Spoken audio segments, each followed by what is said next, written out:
Welcome students, हम बात करेंगे डबल एंगल आइडेंटिटीज के ऊपर। और इसमें इस तरह से है कि अगर हमारे पास एक राइट एंगल ट्राइंगल गिवन हो तो हम जानते हैं कि ट्रिग्नोमेट्रिक रेशियोज जो है वो हमारे पास एग्जिस्ट करती हैं, जो कि इस तरह से डिफाइंड है कि साइन ऑफ अगर थीटा की बात की जा रही है तो ये रेशियो होती है परपेंडिकुलर और हाइपोटेन्यूज। ठीक है, परपेंडिकुलर थीटा एंगल के सामने वाली साइड और हाइपोटेन्यूज राइट एंगल के सामने वाली साइड। ठीक है, तो ये बन जाएगा 3/5। ठीक है, अब ये तो हमने साइन थीटा की वैल्यू बताई। अब हमसे कोई ये पूछता है बताएं साइन 2 थीटा की क्या वैल्यू है। ठीक है, तो अब इसको फाइंड करने के लिए हमें क्या करना पड़ेगा, मतलब किस तरीके से अब इस एंगल का डबल, मतलब अगर फर्ज करें ये मैं फर्ज कर रहा हूँ कि अगर ये 30 डिग्री होता, ठीक है, तो फिर इस एंगल का डबल 60 वो कैसे हम फाइंड करते हैं। ठीक है, तो अब हम इस पे आज बात करें, इस रिलेशन को हमने कैसे बनाया। ठीक है, मतलब हम जानते हैं कि साइन 2 थीटा जो है, हमने ये रिलेशन इस तरह से समझाया कि ये इक्वल टू होता है sine 2 times of sine of theta angle और कोसाइन ऑफ थीटा एंगल। ठीक है,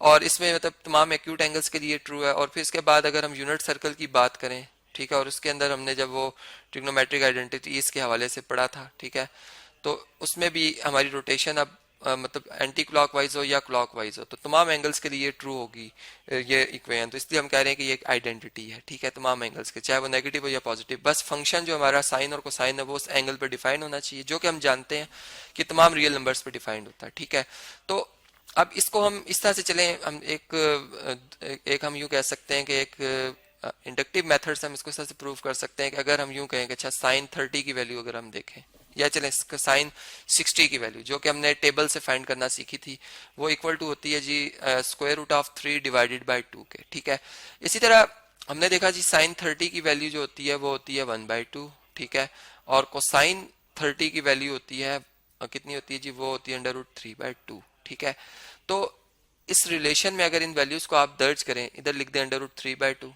ठीक है, मतलब 2 थीटा मीन्स कि अगर थीटा, मैं यूं कर लेता हूं, अगर थीटा जो है वो 30 डिग्री हो तो ये वाला रिलेशन हमें जो आंसर देगा। ठीक है, इधर 60 आ जाएगा, 2 टाइम्स ऑफ 30 मीन्स के ये 60 बन गया।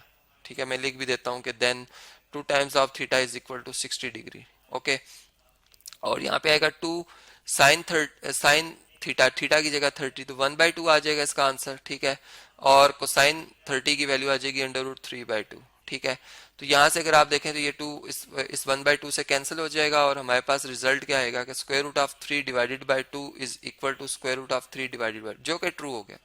इसी तरह आप किसी भी एक खास वैल्यू के लिए इसको चेक कर सकते हैं। ठीक है, आप इसको चेक कर सकते हैं, आप देखेंगे दोनों साइड का रिजल्ट हमारा सेम आएगा। तो इसलिए इसे हम ट्रिग्नोमेट्रिक आइडेंटिटी कह रहे हैं, डबल एंगल आइडेंटिटी कह रहे हैं इसमें, चूंकि एंगल का डबल हो जाता है। इसी तरह अब हम कोसाइन के लिए भी एक रिलेशन है, मतलब हमें अगर कोई ये कहे कि कोसाइन ऑफ थीटा जो है, ठीक है जी, cosine of 2 times of theta की वैल्यू बताएं उसी एंगल पर, उसकी डबल वैल्यू, मतलब एंगल अगर 30 तो कॉस 60 की वैल्यू बताएं, तो हम इसमें क्या करेंगे, हम cosine square theta minus sine square theta से इसको सॉल्व करेंगे, तो हम देखेंगे हमारा आंसर सेम आएगा। ठीक है, चलें इसी एक एंगल के ऊपर बात कर लेते हैं, 30 डिग्री के एंगल पे बात कर लेते हैं कि ये रिजल्ट हमें क्या मिल रहा है। ठीक है, फिर इसके प्रूफ भी करेंगे, हम इन रिजल्ट के प्रूफ भी करेंगे।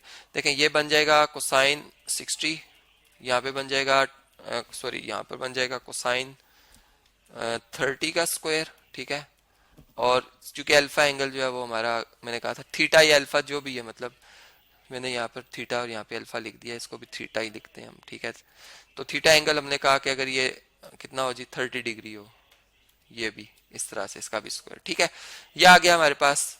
अच्छा, अब देखें इसमें कोसाइन 60 की वैल्यू होती है हमारे पास हम ये कह सकते हैं इसकी वैल्यू होती है 1/2। ठीक है, अब देखें कोसाइन 30 की वैल्यू क्या होती है जी, √3/2 और इसका स्क्वायर, और साइन 30 की वैल्यू होती है 1/2 और इसका स्क्वायर। ठीक है, अच्छा अब अगर इनको ओपन किया जाए, 1/2 इज इक्वल टू 3/4 और ये कितना आ जाएगा 1/4। सही, अच्छा 3 में से 1 माइनस करें तो कितना आएगा 2/4, 2 1 टाइम 2 2 2 टाइम 4, तो हमने देखा कि ये ट्रू आ गया, ये रिजल्ट क्या हो गया हमारा, ट्रू हो गया।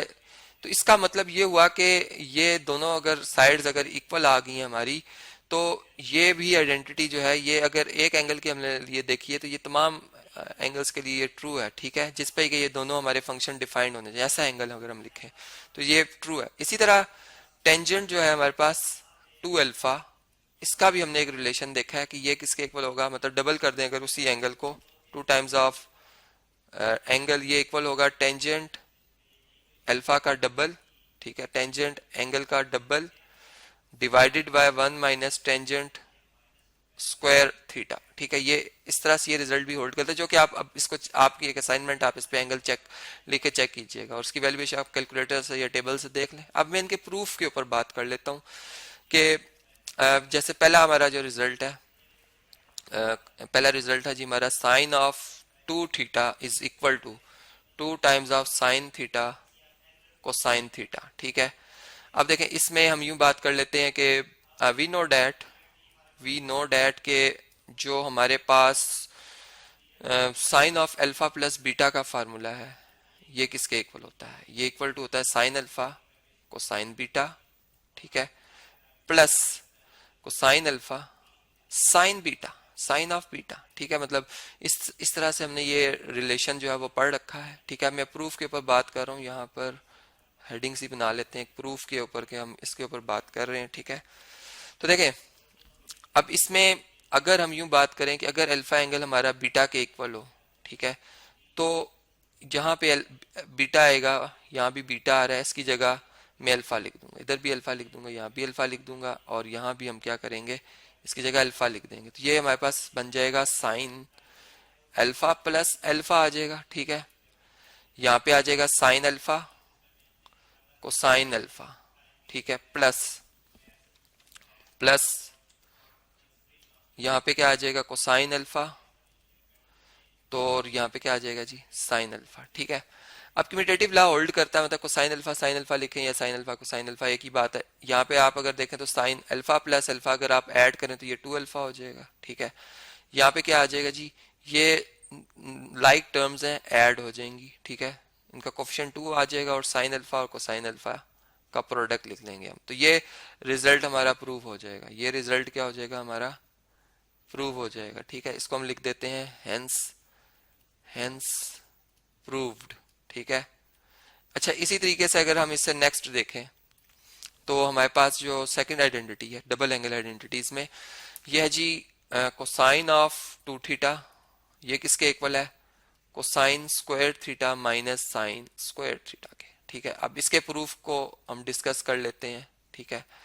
देखिए इसमें भी हम ऐसे ही करेंगे कि इसमें हम जानते हैं कि जो कोसाइन अल्फा प्लस बीटा का फार्मूला है वो किसके इक्वल होता है जी cosine alpha plus beta is equal to होता है जी cosine alpha cosine beta, okay, minus sine alpha और साइन बीटा, ठीक है।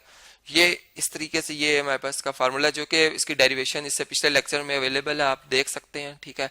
अब हम एक केस इसमें इस तरह से सिलेक्ट कर लेते हैं कि अगर हमारे ये दोनों राइट एंगल ट्राइंगल में जो बनने वाले एंगल्स हैं, ठीक है, चूंकि ये बराबर भी हो सकते हैं 45 डिग्री के हो जाएं, अल्फा और ये बीटा एंगल है, ये अल्फा एंगल है फर्ज करें और ये 90 का, तो ये अगर बराबर हो जाएं या अगर यूनिट सर्कल में भी मतलब अगर हम इस तरह से देख रहे हो कि चूंकि ये डेरिवेशन हम इस रिजल्ट पे ले आते हैं तो फिर ये फिर ओवरऑल ये रिलेशन एग्जिस्ट करेगा, ठीक है, यूनिट सर्कल के लिए भी एग्जिस्ट करेगा, फिर इसमें एंगल एक ही बन जाएगा चूंकि बीटा रिप्लेस हो जाएगा, ये बीटा भी मतलब जहां जहां बीटा आ रहा है ये रिप्लेस हो जाएगा अल्फा से, क्योंकि ये मेजरमेंट है एक एंगल की मेजरमेंट है, तो एक रिलेशन हमें मिल जाएगा, ठीक है। तो हम यहाँ यूं कह सकते हैं कि sine alpha plus alpha is equal to cosine alpha cosine alpha, ठीक है, बीटा नहीं लिखेंगे, इसी तरह साइन अल्फा और साइन अल्फा, ठीक है जी। अब देखें इसमें यहाँ पे अगर आप देखें तो ये ऐड हो रहे हैं, 2 अल्फा हो जाएगा, यहाँ पे क्या आ जाएगा जी 2 अल्फा आ जाएगा, ठीक है, 2 अल्फा, और यहाँ पे क्या आ जाएगा कोसाइन अल्फा से मल्टीप्लाई होकर कोसाइन स्क्वायर अल्फा और साइन अल्फा से मल्टीप्लाई होकर क्या हो जाएगा साइन स्क्वायर अल्फा हो जाएगा, ठीक है जी। तो ये हमारा रिलेशन जो है यहाँ पर इस तरह से प्रूव हो जाता है, ठीक है।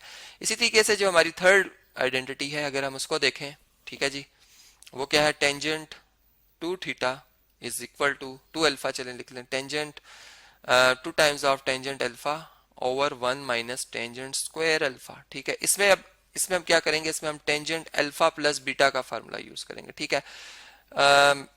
यहाँ पे हम लिख सकते हैं इसको tangent alpha plus tangent beta, ठीक है जी, over 1 minus tangent alpha multiply by tangent beta. अब इसका जो रिमेनिंग पार्ट है, टाइम शॉर्ट है मेरे पास, मैं कोशिश करता हूँ हो जाए, अगर नहीं होता तो आपकी असाइनमेंट है इसमें भी हम सेम अल्फा को बीटा को अल्फा से रिप्लेस कर देंगे, ठीक है जी।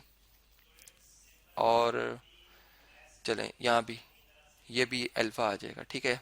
वही वही केस, अल्फा अगर बीटा के इक्वल हो जाए तो ये आ जाएगा टेंजेंट अल्फा प्लस अल्फा, यहाँ पे आ जाएगा tangent alpha plus tangent alpha, ठीक है, over 1 - tangent alpha tangent alpha, ठीक है। अच्छा ये ऐड हो जाएंगे, ये रिजल्ट इस तरह से आ जाएगा, टेंजेंट 2 अल्फा हो जाएगा यहाँ पे, ठीक है। यहाँ पे बन जाएगा 2 टाइम्स ऑफ टेंजेंट अल्फा और 1 माइनस ये टेंजेंट टेंजेंट आपस में मल्टीप्लाई होकर टेन, इसको टेन भी पढ़ते हैं टेंजेंट भी पढ़ते हैं, टेंजेंट स्क्वायर अल्फा हो जाएगा। तो ये वो रिजल्ट है जो कि हमने प्रूव करना था, जो कि यहाँ पे प्रूव हो गया। तो इस तरह से आपने देखा कि हमारे पास डबल एंगल आइडेंटिटीज क्या है, उसके यूज क्या है। अब प्रॉब्लम भी हम इसके सॉल्व करेंगे जिसमें हम फर्दर इसके ऊपर बात करेंगे और इसके यूज को हम देखेंगे।